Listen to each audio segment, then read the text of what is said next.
ഇടയ്ക്ക് ഇതുപോലെ വീട്ടിലിരുന്ന് മടുക്കുമ്പം കേശുക്കുട്ടൻ ചാച്ചിയെ വിളിച്ചത് കൊണ്ടൊരു പോക്ക് പോകും കേട്ടോ. അതെങ്ങോട്ടാണെന്ന് ഞങ്ങളും മുൻകൂട്ടി പ്ലാനൊന്നും ചെയ്യാറില്ല. മിക്കവാറും ബീച്ചിലേക്കും അല്ലെങ്കിൽ പാർക്കിലേക്കും ഒക്കെ ആയിരിക്കും. പിന്നെ ഞങ്ങൾ രാത്രി ആയതുകൊണ്ട് നേരെ ബീച്ചിലോട്ടാണ് പോകുന്നത്. പോകുന്ന വഴിക്ക് വാടിയിൽ നിറയെ മീനും കാര്യങ്ങളൊക്കെ ഉണ്ടായിരുന്നു. അപ്പം ഞങ്ങൾ ബീച്ചിൽ വന്ന ശേഷം ചേട്ടൻ കടകളൊന്നും ഇല്ലാത്തൊരു സ്ഥലത്ത് കൊണ്ട് പാർക്ക് ചെയ്യാൻ വേണ്ടിയിട്ട് പോവുകയാണ്. കാരണം കേശുക്കുട്ടന് കളിപ്പാട്ടങ്ങളും വണ്ടികളും ഒക്കെ ഇപ്പോഴും ഒരു വീക്ക്നെസ് ആണ് കേട്ടോ.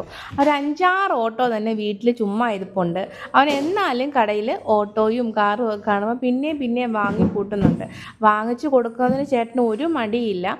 ഒരു സാധനം തന്നെ 5-6 എണ്ണം ഒക്കെ അതിൻ്റെ ആവശ്യം ഇല്ല എന്ന് തോന്നിയോണ്ട് കേട്ടോ അങ്ങനെ വാങ്ങിച്ചു കൊടുക്കാത്തത്. പിന്നെ ഞങ്ങൾ നേരെ വന്നിട്ട് ബീച്ചിൽ പൈനാപ്പിളൊക്കെ വിൽക്കുന്നുണ്ടായിരുന്നു.